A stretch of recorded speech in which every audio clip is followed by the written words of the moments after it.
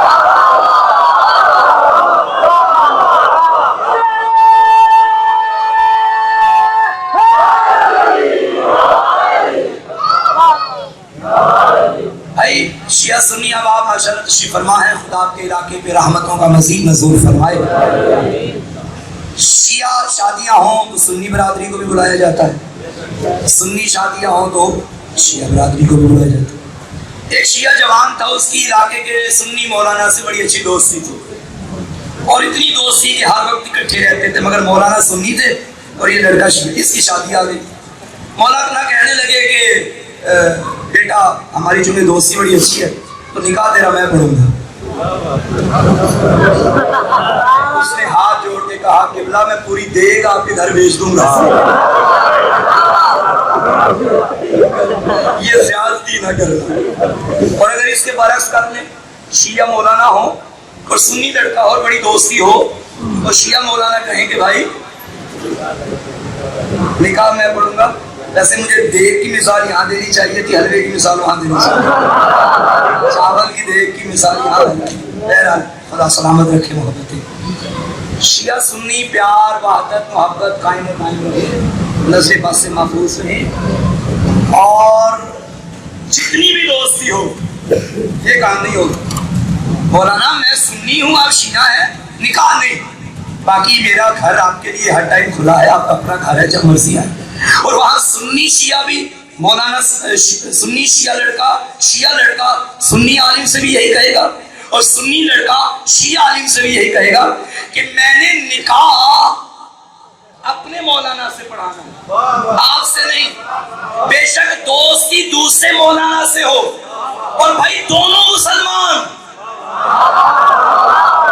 آج سمجھ رہے ہیں آپ, دونوں مسلمان, دونوں نبی کو خاتم النبیین مانتے ہیں, دونوں نبی کی نبوت کا کلمہ پڑھنے والے, دونوں قرآن کو ماننے والے, دونوں خدا کو ماننے والے, دونوں جبریل و قیامت و بعد پہ یقین رکھنے والے, مگر پھر بھی مولانا نہیں, آپ میرا عقیدہ میرا نکاح نہیں پڑھا سکتے.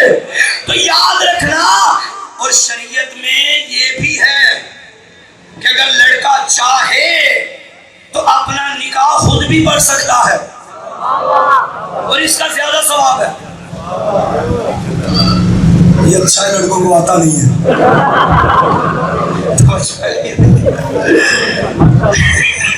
سلوات پڑھے محمد.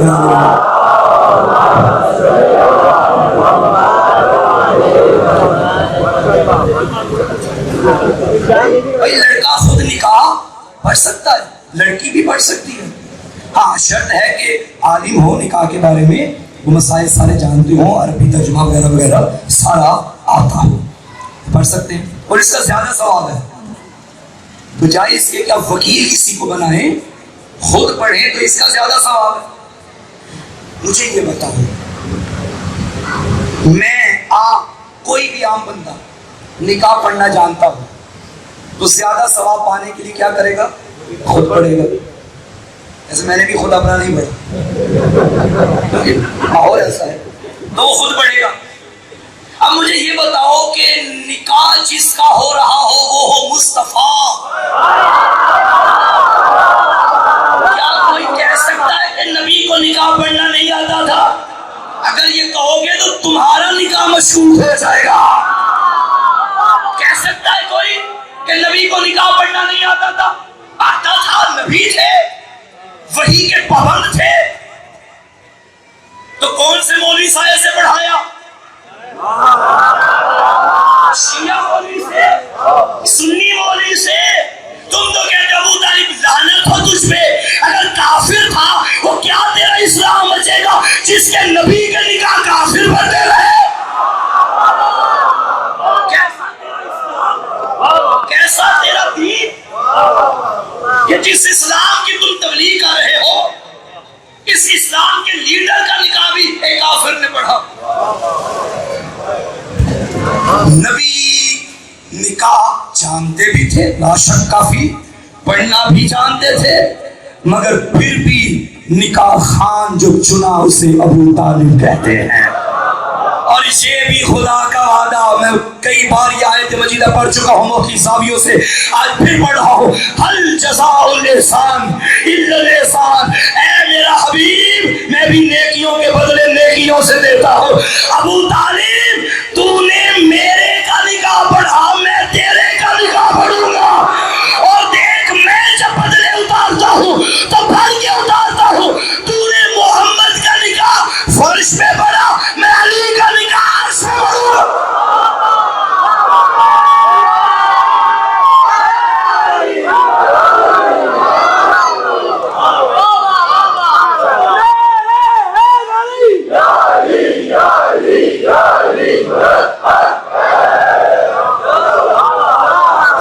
محمد کا ابو طالب نے پڑھا، اللہ کے حبیب کا ابو طالب نے پڑھا، اور ابو طالب کے بیٹے کا اللہ نے پڑھ دیا.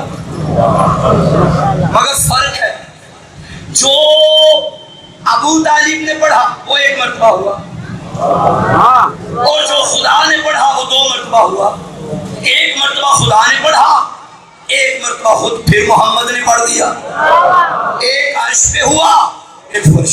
اس میں کوئی شک نہیں کہ اللہ کے بعد کائنات میں افضل ترین ساتھ محمد ہے.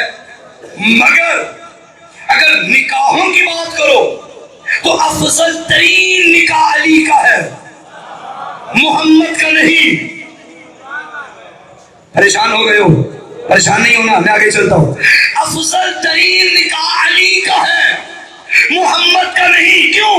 جو نکاح محمد کا ابو طالب پڑھائے وہ نکاح اور ہے، اور جو علی کا اللہ پڑھائے وہ ارے جس نکاح میں دلہن فلید کی بیٹی ہو، خویلد کی بیٹی ہو وہ اور ہے، اور جس نکاح میں دلہن محمد کی بیٹی ہو.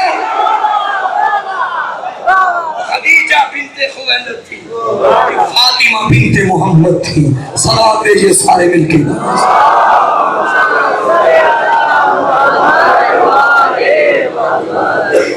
اگر اسلام آج زندہ ہے تو یہ صدقہ ابو طالب کا ہے، یہ صدقہ خدیجۃ الکبریٰ کا ہے، یہ صدقہ علی کا جو ہے. کسی نے بھی خدیجہ سے پوچھا تھا کیا فائدہ ہوا تجھے، اتنا ساز و سامان، مال تجارت، شب و روز تیری تجارت جاری و ساری، اور کسی یتیم عبداللہ سے شادی کر کے تو نے کیا پایا؟ سب کچھ قربان کر دیا. اللہ اکبر. خدا کی قسم اگر آج کے معاشرے کی کنیزیں زہرا کہلوانے والی اگر سیرت خدیجہ کو دیکھ لیں کبھی گھر میں شکوے نہ ہوں گے. بھائی میں تو اپنے ابا کے گھر میں اتنی اچھی تھی، اتنی سہولتیں تھیں، جب سے تیرے گھر میں آئی جہنم بن گئی میری زندگی. ابا کے گھر میں تو ہائی فائی میں اے سی لگا رہتا تھا، تو بل کا رونا روتا رہتا ہے. اچھا سمجھ نہیں آتی اب کون سے بل کی بات کریں.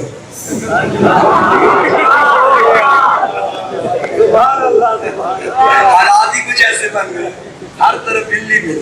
ایک سنبھالا نہیں جا رہا تھا، اب لوگوں کے گھروں میں ایسے آ گئے لوگ کہتے ہیں بھائی ہم گھر چھوڑ دیتے ہیں تم بل لے جاؤ. خدا رحم کرے ہماری حکومت پر، ان کے پاکستان پہ. کہہ رہے ہیں اسی بل کا نتیجہ ہے. بہرحال خدا سلامت رکھے. تو بھائی ہم میرے ابا کے گھر میں تو یہ سہولت تھی، جب سے تیرے گھر میں آئی میری زندگی جہنم بن گئی. ہم تو ابا کے گھر میں ہر ٹائم مٹن کھاتے تھے، تیرے گھر میں دالیں. یہ مثال دے رہا ہوں، ورنہ اس طرح کی شکایات لگانا کنیز زہرا کو زیب نہیں دیتا. بی بی سیدہ نے فرمایا کہ قیامت کے دن، محشر کے دن، جو عورت اپنے شوہر کی غربت پہ صبر کرتی ہوئی دنیا سے جائے گی، وہ قیامت کے دن اور قیامت کے بعد جنت میں میرے ساتھ ایسی ہوگی جیسے یہ دو انگلیاں ایک ساتھ ہیں. کون؟ جو اپنے شوہر کی غربت پہ صبر کرے گی. عورتیں مجبور نہ کریں کہ شوہر حرام کمانے پہ مجبور ہو جائے. شوہر کو بس یہ ہو کہ بھائی اس کو کھلانا ہے، جیسے بھی کھلاؤ، یہ کھانے میں راضی ہے. پھر شوہر نہیں دیکھتا جہاں سے بھی آ رہا ہے، وہ بھی لاتا رہے گا، اس کو خوش کرتا رہے گا. جب حرام گھر میں آئے گا تیرے بچے نہ نمازی بنیں گے، نمازی والے توجہ ہے یا نہیں؟ کیا وجہ ہے کہ آج علماء کی بھی کثیر تعداد پہلے کی نسبت علماء ماشاءاللہ ہر ٹائم ہماری ویڈیوز میں، ہمارے کیمرے میں، موبائل میں ہمارے سامنے لائیو، مگر پھر بھی ہمارے اندر تبدیلی نہیں آتی۔ اس کا جواب امام حسین ابن علی نے روز عاشور فرمایا تھا، اے قوم شیعہ تم پہ میری باتوں کا اثر نہیں ہوگا کیونکہ تمہارے شکم حرام سے بھر چکے ہیں۔ جب اندر حرام ہو تو معصوم کی بات اثر نہیں کرتی، خیر معصوم کی کیا کرے گی؟ گھبرا تو نہیں گئے؟ حلال کھائیں بے شک تھوڑا کھائیں، حلال گھر میں آئے بے شک بھوکے مر جائیں، 2 دن چولہا نہ جلے تو نہ جلے، کیا ہو گیا؟ قیامت آ گئی کیا؟ روزہ رکھ لیں مگر صبر کریں۔ اللہ نے قرآن میں کہیں یہ نہیں فرمایا کہ مومن کی زندگی میں مشکلات نہیں آئیں گی، اللہ نے فرمایا ان اللہ مع الصابرین، اور صبر ہوتا ہی مشکل پہ ہے۔ مشکل آئے گی، تیرا کام ہے صبر کرنا، پھر میں تجھے آزماؤں گا۔ توجہ ہے یا نہیں ہے؟ اگر خواتین سیرت خدیجہ الکبریٰ کو فالو کر لیں تو گھر جنت بن جائے گا۔ سب کچھ لٹا دیا، سب کچھ لٹا دیا، شیخ ابی طالب میں پتے کھا کے گزارا کیا۔ وہاں کی عورتوں نے پوچھا کیا ملا تجھ کو؟ اس نے کہا جو مجھے ملا وہ تمہیں زندگی بھر نہیں مل سکتا۔ خدا کی قسم خدیجہ کی نظر مادیات پہ نہیں تھی، آخرت پہ تھی۔ خدیجہ نے کہا تم نے کن کو پایا؟ مجھے محمد جیسا شوہر مل گیا، زہرا جیسی بیٹی ملی۔ خدا سے وہ کنبہ مانگیے کہ جو دنیاوی اور اخروی مفید ہو تمہارے لیے۔ صلوات بھیجیے محمد والے۔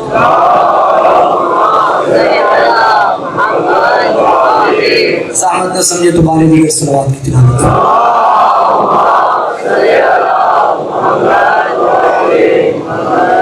میں چونکہ رات بھی سفر میں تھا، آج بھی سفر تھا، بہرحال مجلس مکمل نہیں ہوتی کہ جنہیں کائنات روتی ہے، جو تیرے میرے رونے کا محتاج نہیں ہے۔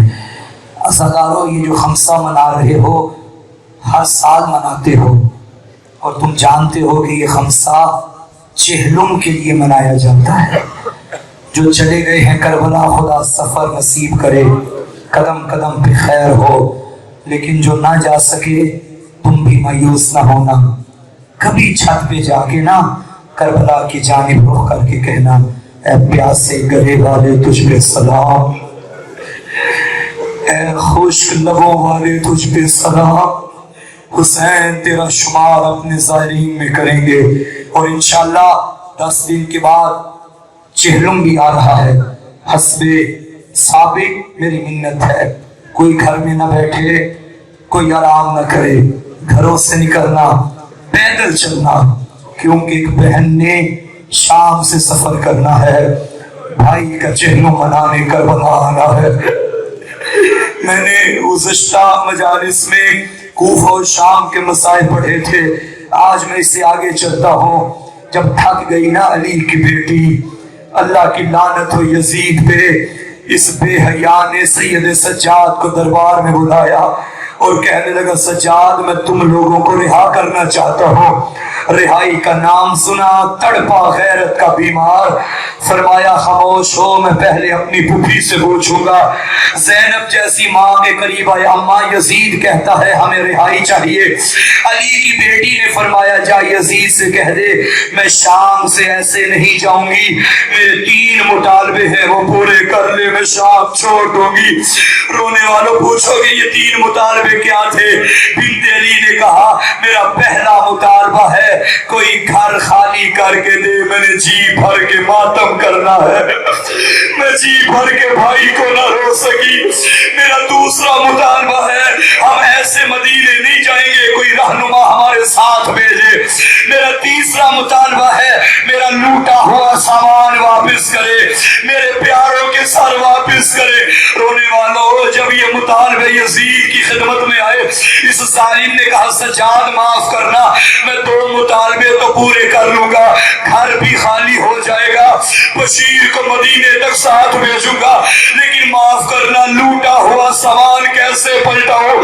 کوئی تیرے بابا کا ماما لے کے کہیں چلا گیا، کوئی تیرے بابا کی انگوٹھی لے کے کہیں چلا گیا۔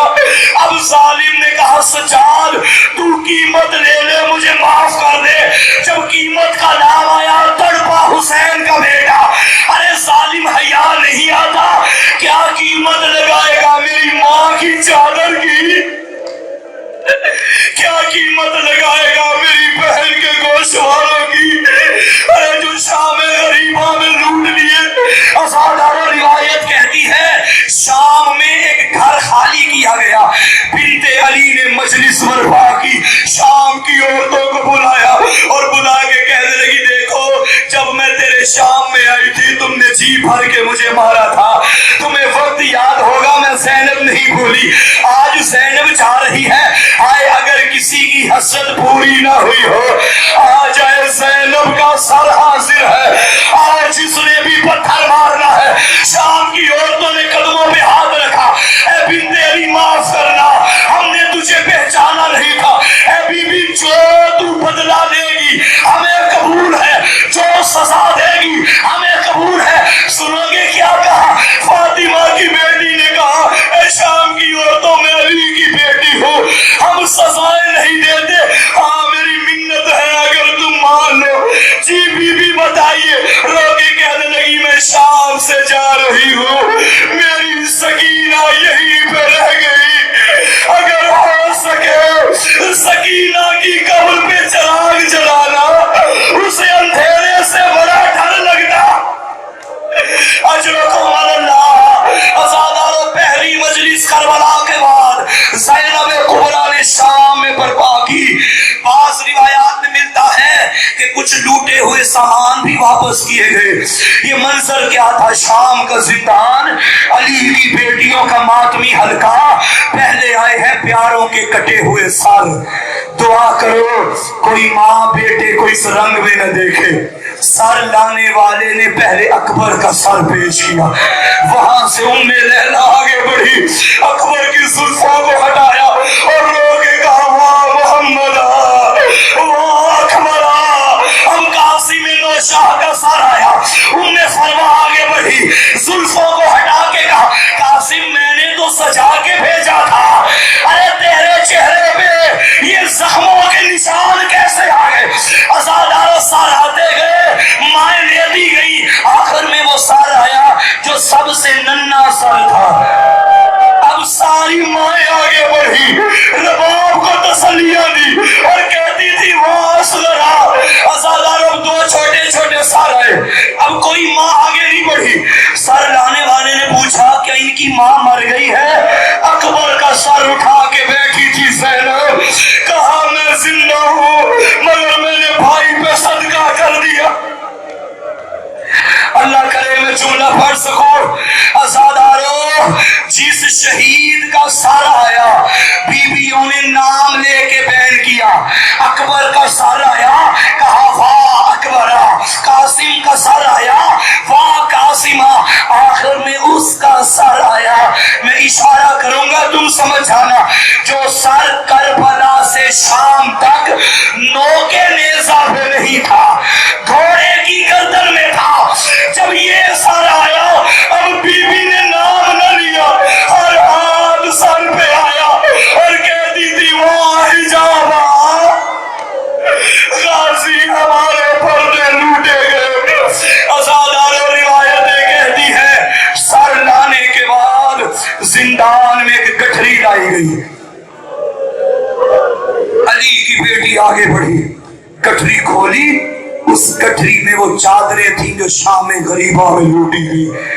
بے ردا بیویوں کو جب چادر نظر آئی، زینب نے پہلی چادر نکال کے کہا بھابی رباب آئیے آپ کی چادر آ گئی، بھابی ام لیلا آپ کی چادر آ گئی، بھابی ام فروا آپ کی چادر آ گئی۔ چھوٹی اولاد والوں مجھے معاف کرنا، روایتیں کہتی ہیں جب ساری چادریں باہر نکل گئی، آخر میں جو چادر نکلی یہ بڑی چادر نہیں تھی، یہ چھوٹی سی چادر تھی۔ اب جب یہ چادر باہر آئی اور بی بی قبر سکینہ پہ گئی اور کہتی تھی سکینہ آج اس پردے کو تو روتی رہی۔ اجرکم اللہ۔ ازادارو محرم سے زیادہ قیامت کے مصائب ہیں سفر میں، سنو گے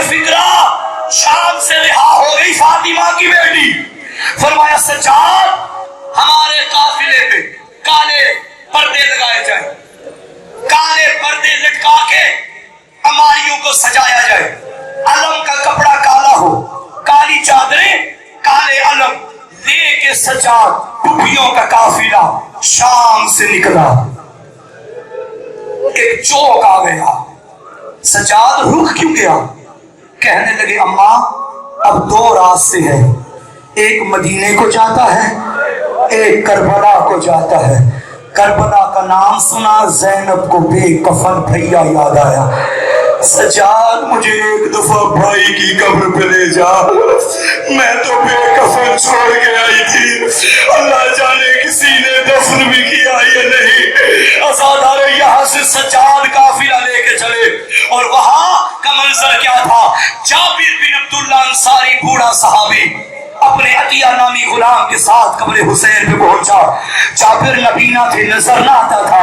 عطیہ کو کہنے لگے عطیہ مجھے بتا حسین کی قبر کہاں ہے؟ عطیہ نے قبر پہ لکھا ہوا دیکھا جو سجاد نے بابا کو دفن کرنے کے بعد لکھا تھا، ھذا قبر الحسین الذی قتلوہ اتشانا، یہ اس پیاسے کی قبر ہے اور جس کی خشک رگوں پہ خنجر چلا۔ عطیہ کہتے ہیں مولا یہی قبر ہے۔ جابر حسین کی قبر کے قریب آیا اور 3 دفعہ کہا میرا سلام ہو یا حسین، میرا سلام ہو یا حسین، میرا سلام ہو یا حسین۔ قبر سے جواب ہے نانا تجھ پہ بھی سلام۔ جابر قبر شبیر پہ گر گیا اور رونا شروع کیا۔ اچانک عطیہ نے کندھا ہلایا اور کہنے لگا ہے آقا دور سے کوئی قافلہ آ رہا ہے، مجھے ڈر ہے کہیں دشمن نہ آ گیا ہو۔ جابر نے کہا دیکھو تو صحیح قافلے کا رنگ کیا ہے۔ اب جب عطیہ نے دیکھا کہنے لگا کیا بتاؤں، ایک ضعیف ہے جس کی کمر جھکی ہے، داڑھی کا رنگ سفید ہے، اس کی انگلی کے ساتھ 5 سال کا بچہ ہے، ہاتھ میں علم ہے، پیچھے اماریہ ہے، کچھ بیویاں سوار ہے۔ جابر نے کہا یہ کوئی دشمن نہیں ہے، ذرا پتا تو کرو یہ کون ہے۔ جابر نے عطیہ کا ہاتھ پکڑا، قریب آتا گیا، سجاد نے دور سے آتا دیکھا، رو کے کہا نانا جابر میرا سلام۔ جب یہ جملہ سنا جابر تڑپا، کہنے لگے میں نے تو سنا تو ضعیف ہے، ارے ضعیفی میں مجھے نانا کون کہنے والا؟ رو کے کہا نانا پہچان میں تیرا سجاد، اگر تو سجاد ہے مجھے عطیہ نے بتایا تیری داڑھی کا رنگ سفید، تیری کمر میں خم آ گیا، بتا اتنی جلدی بوڑھا کیسے ہو گیا؟ سجاد نے کہا نانا میں نے شرابیوں میں زینب کو دیکھا اور نانا میں یزید کے دربار میں ماں کو لے کے گیا۔ اب ازادار زینب کا دل بے قرار تھا، کہنے لگی سجاد جلدی کر مجھے بھائی کی قبر پہ لے جا، او اے دعا کرو زادارو اللہ تجھے جہنم کربلا میں کرائے۔ جاؤ قبر حسین پہ اور وہ گریہ کرو جو زینب نے کیا تھا۔ رو کے کہنے لگی بھیا مبارک ہو تیرا دین بچا کے آ گئی، لیکن بھیا مجھے معاف کرنا جو تو نے مجھے امانت دی تھی وہ سکینہ نہ سکی، بھائی کو پرسا دیا سکینہ کا۔